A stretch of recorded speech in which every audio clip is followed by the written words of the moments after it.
Hi, everyone. Welcome to our leadership call tonight, our Break the Barriers leadership call. Tonight is Tuesday, August 25th. So welcome, everyone. Great job to Trisha last week for being our leader of the week. Good job. Woohoo. And great job to Brianne this week for being our leader and doing awesome on our team call. So great job, guys. I love hearing from you and it's so awesome, like seeing you guys lead and doing all these calls. So good job. Okay, a couple of announcements before I forget. So next week, the team call and leader of the week is Nicole Layton. So if you're watching live or recorded, just know you're up next week. And then Marcy Nissel is doing the leadership call next week. So I wanted to ask you guys, so you can open this up just quick, your opinion. We have until I think September 29th booked out for calls. But I wanted to know if you guys have some leaders on your team that you would like to add to our Break the Barriers group that you feel like they'd be ready to be a part of this. We could add more people to the schedule. I like to have a couple months booked out so that we could keep going on the calls if you guys are okay with that. So if you want to post in the chat box or unmute your line, maybe just say, what your thoughts are on that. But we just have like a month left of calls booked out. So what do you guys think? I think that's great. I mean, I think anytime you can have someone who is on a roll and wants to contribute and commit to doing it, I definitely think growth in the group would be great. I think that if you can give people the opportunity to use this, venue as for growth, then that's really great. So. Okay. Awesome. Yeah, that's what I'm thinking.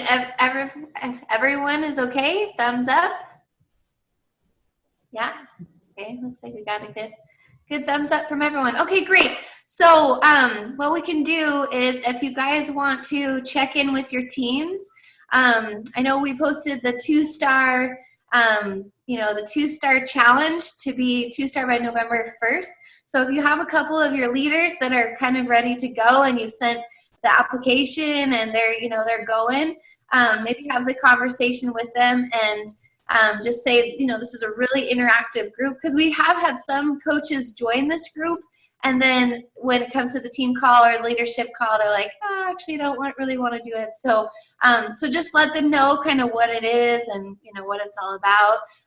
But let me know, and we can add them and welcome to the group and get them on the schedule. So I think that would be awesome. It's been fun, just sharing the leadership roles with everyone and seeing everyone's everyone leading.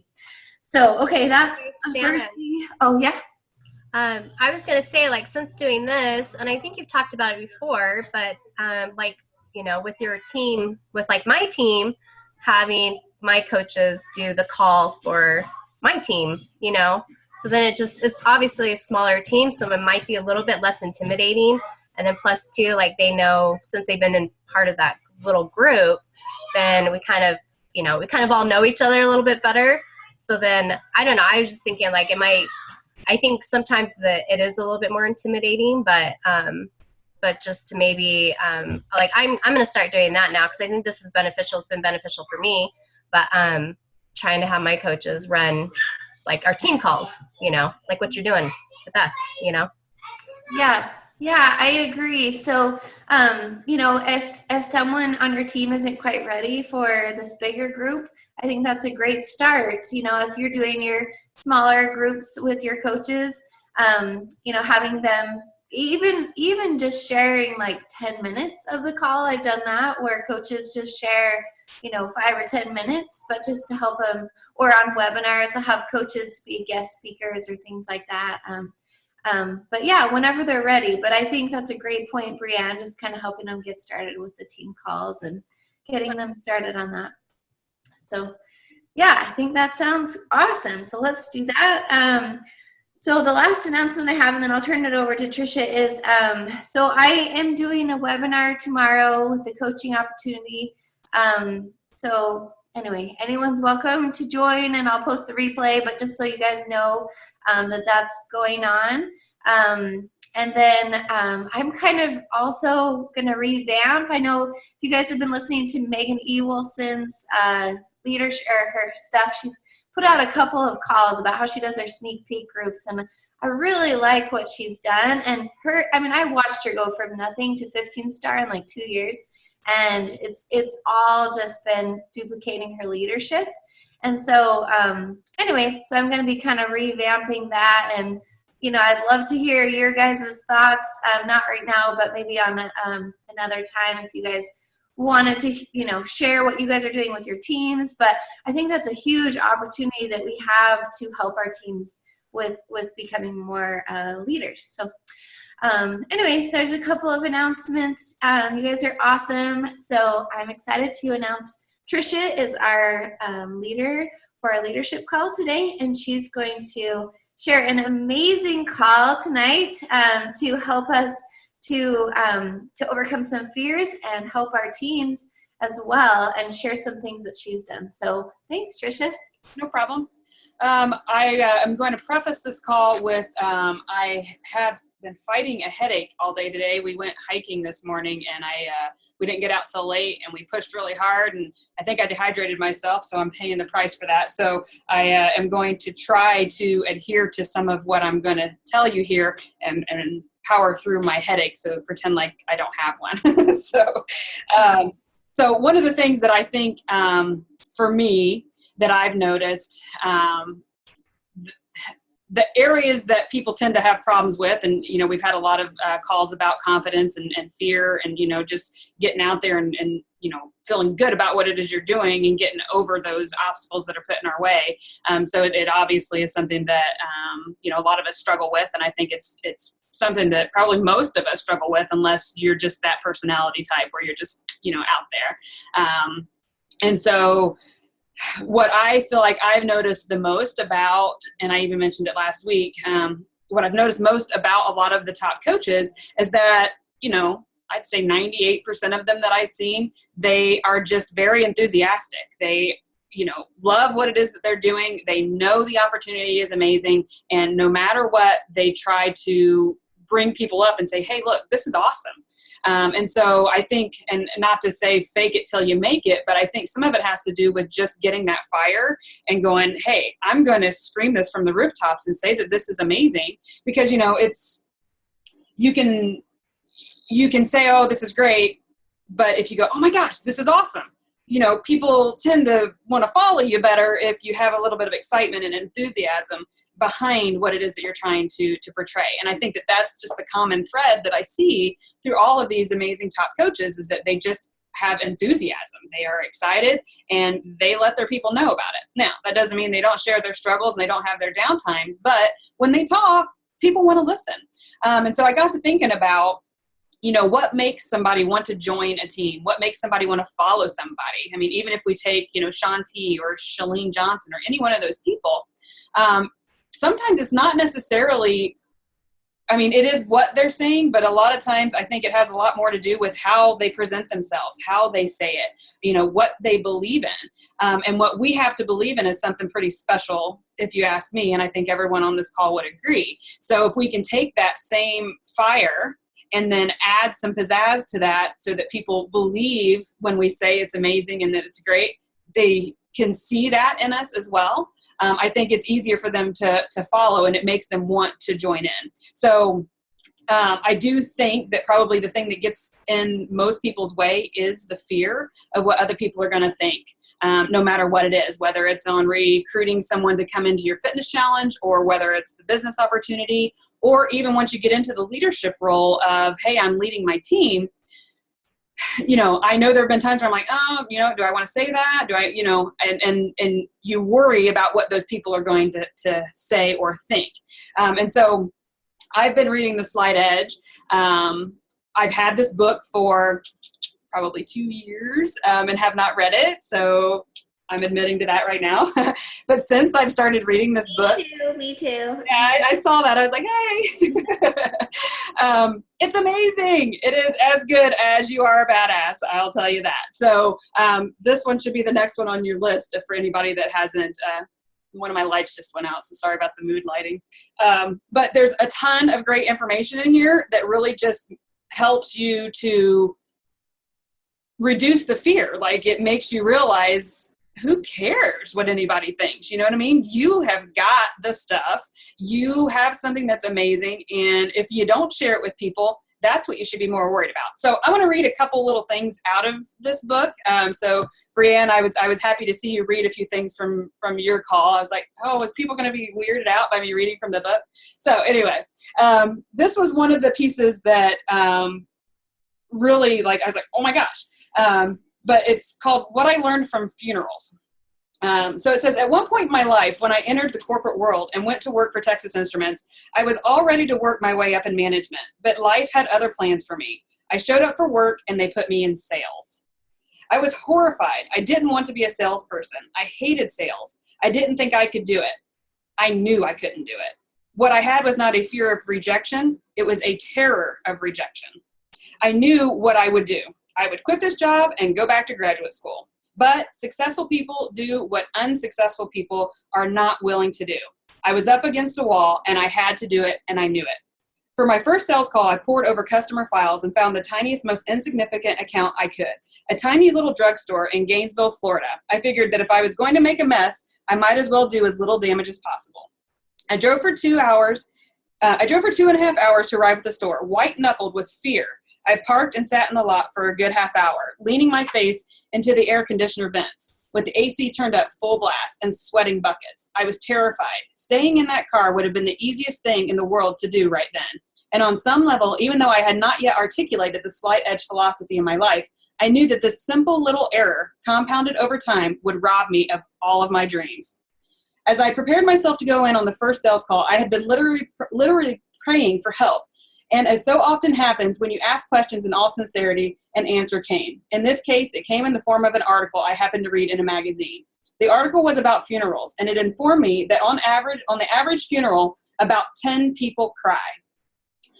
I couldn't believe it. 10 people, that's it? You mean I go through my entire life, spend years and years going through all these trials and tribulations and achievements and joys and heartbreaks, and at the end of it, there are only 10 people that care enough to cry?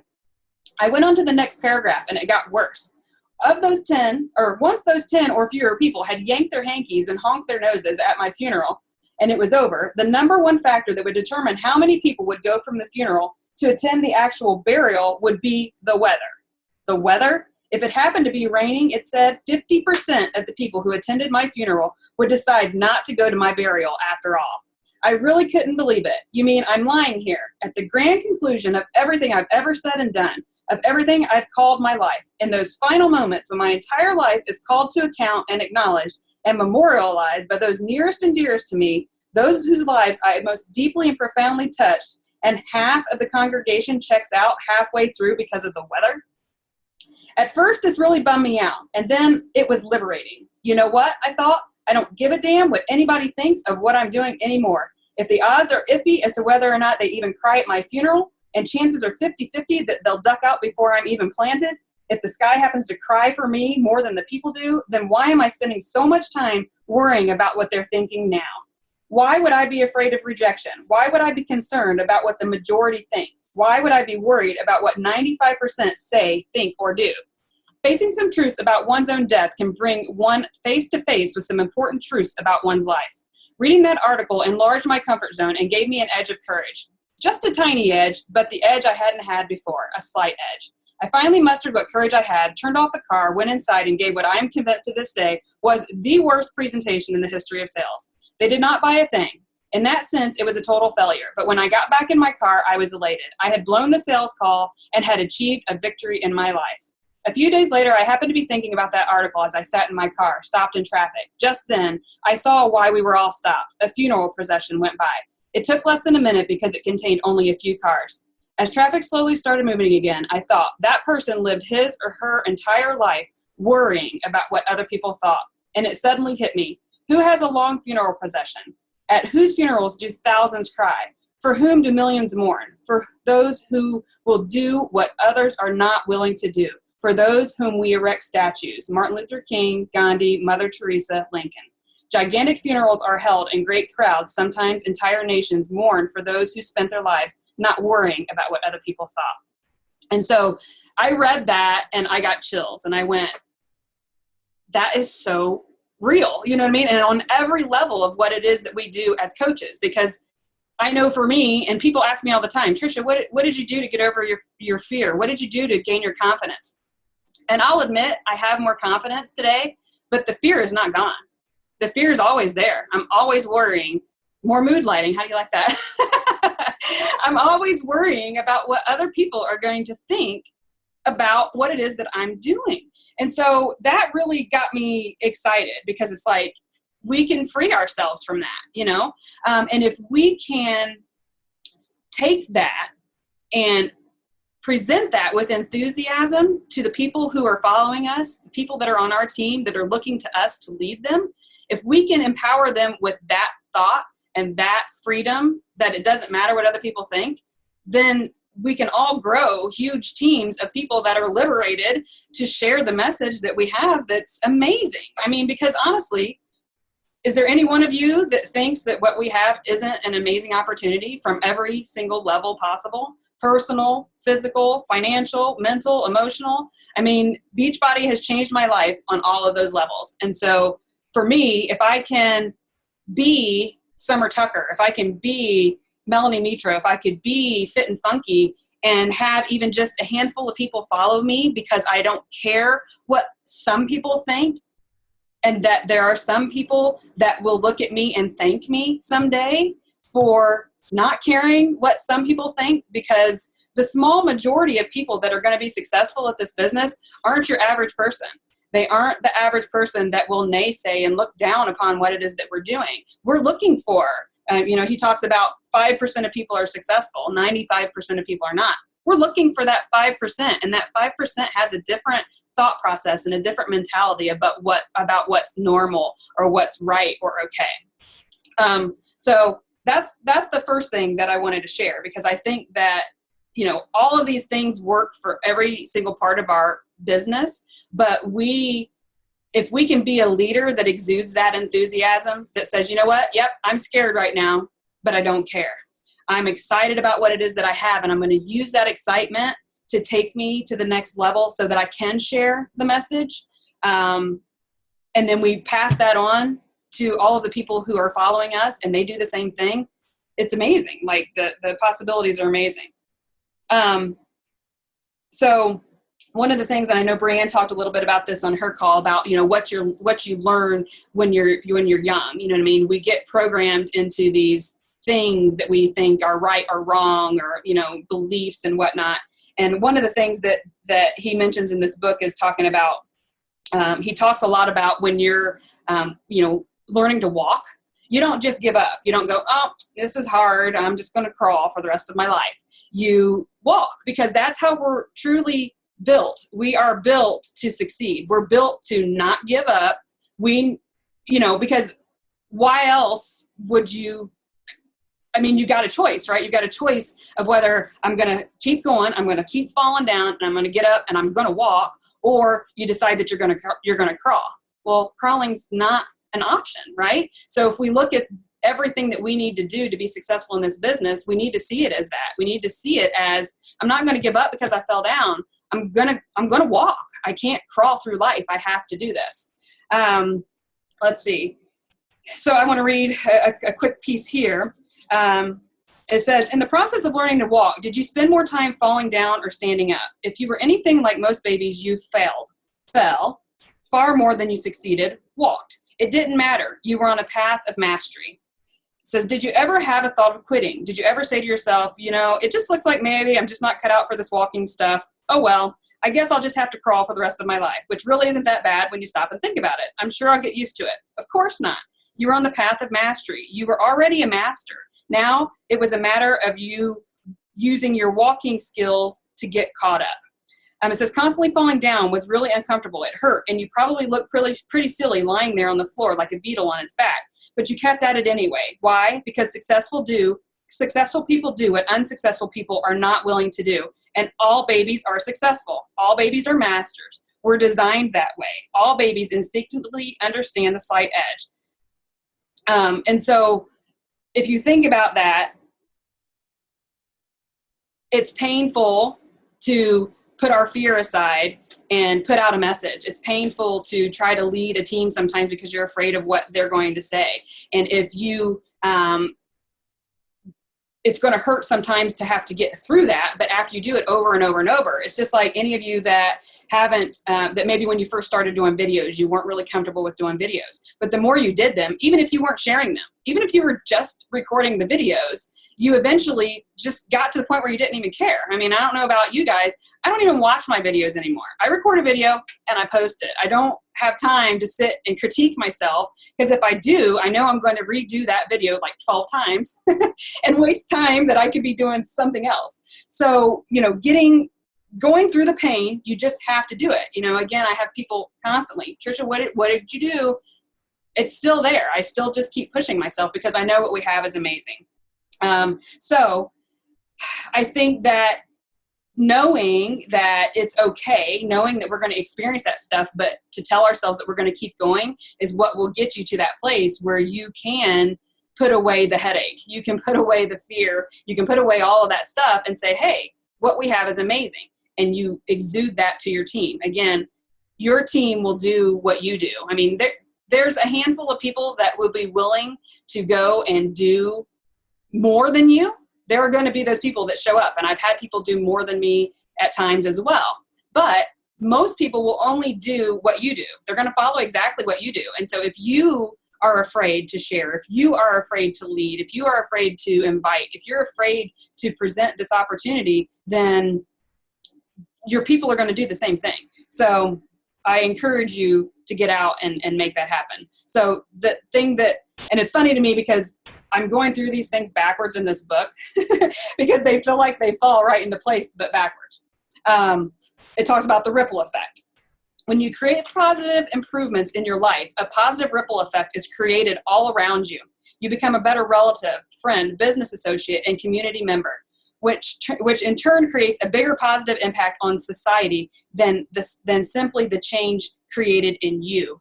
When you reach out and positively affect another person through your interactions and words, you create a slight change in that person who is then more likely to reach out and positively affect someone else. Simply put, one touches another, who touches another, who touches another. You're constantly creating a ripple effect by the way you affect your environment. It can either be a positive ripple effect or a negative ripple effect. The choice is always yours. And so that goes back to if you know, and I know that some people aren't built to be enthusiastic. Some people don't have that rah attitude. And I can guarantee 100% tell you that I thought I was that person.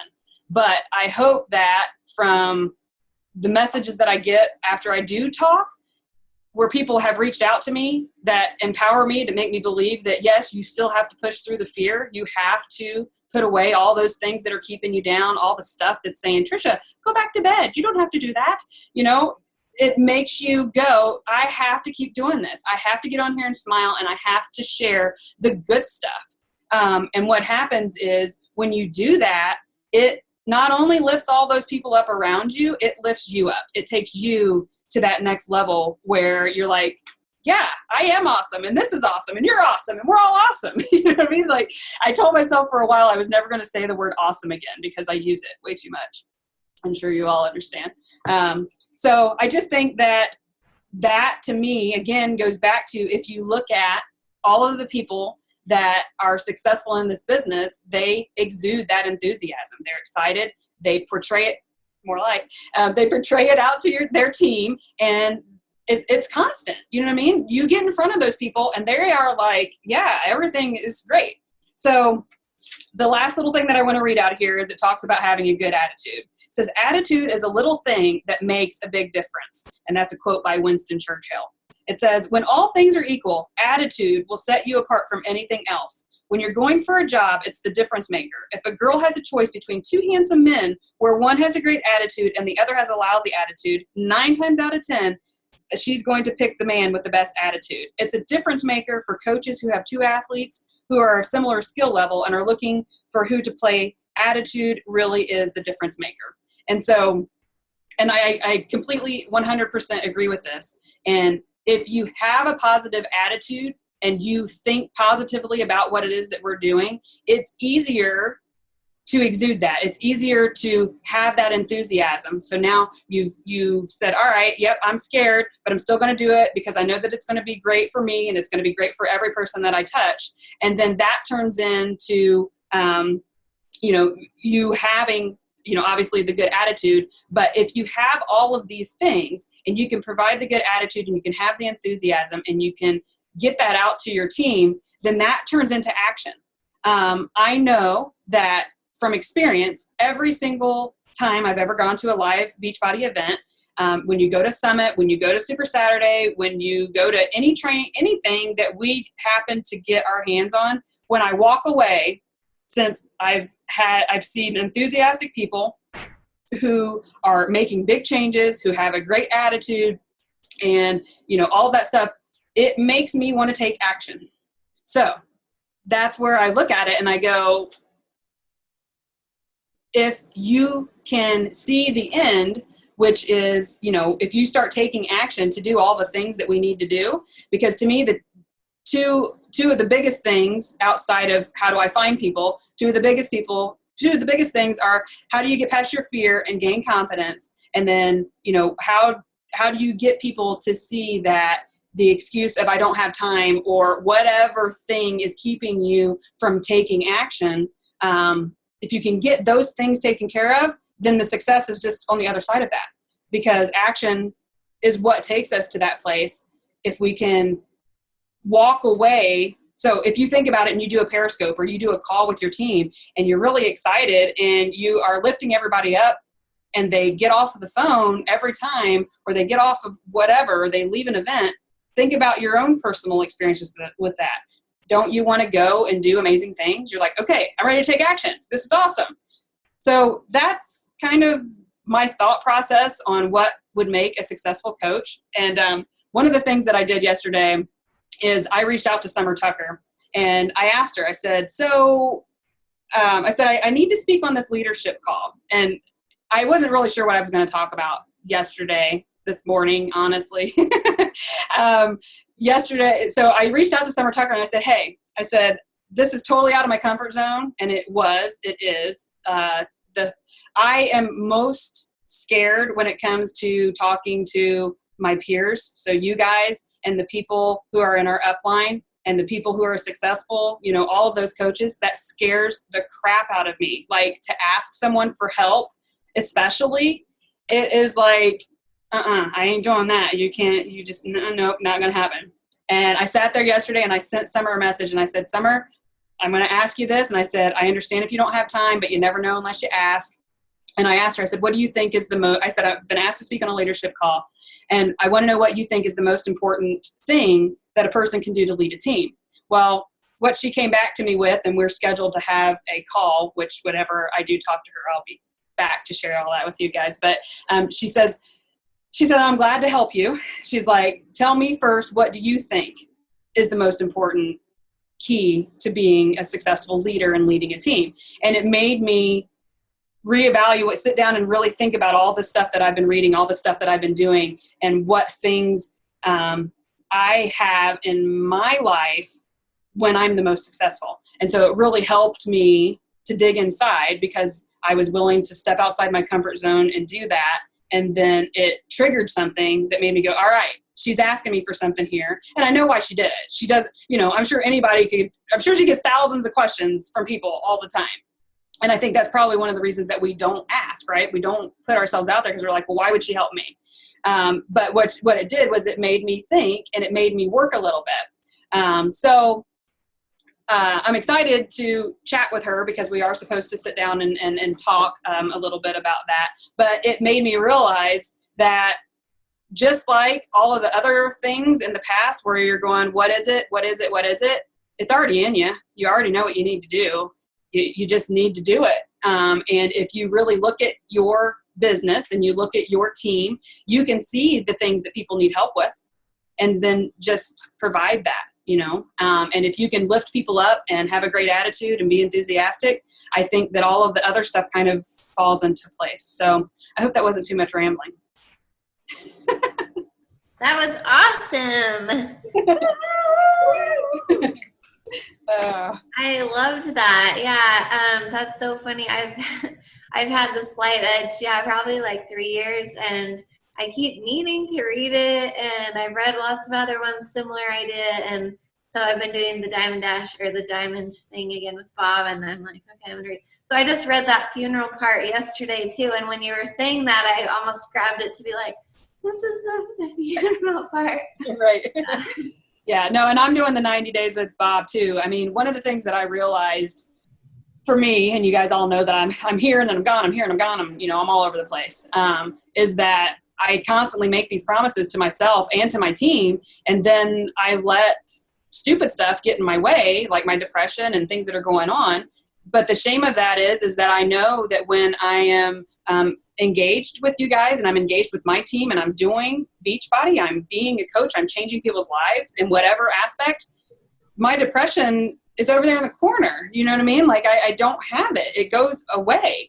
And so I have just decided, hey, I'm going to do it. And I'm also to that point where, and I'm still very kind. I obviously care a lot about my team and care a lot about their feelings. And I understand what it's like to have an excuse and not want to do things. But I'm starting to call people out and say, okay, just do this 1 5-minute thing. You know what I mean? I can understand if you can't do it all, but do this one thing.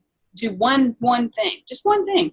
And that's scary for me too, because I'm not that kind of person. I mean, I manage people in my other businesses, and that's a thing that I do, but this feels different, I think, because it feels like family. You know what I mean? You're like, oh, you want to be careful of how you do that. And I am, but I know that I've grown because I've had people like you in my life to say, hey, you got to go, you got to go, you got to go. Come on, let's go. So, but does anybody have any questions or anything for me, or?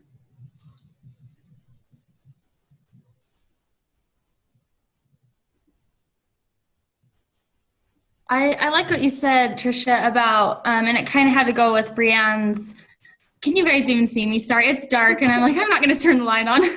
But, so, just like believing in yourself. I had posted in my health and fitness community today, transformation story of a coach that had lost 70 pounds. And I had a girl say, that's me in the before picture. And I just was going to be like, well, let's get you going, got all excited about, getting her going, because she feels like that's exactly what she looks like in the before picture.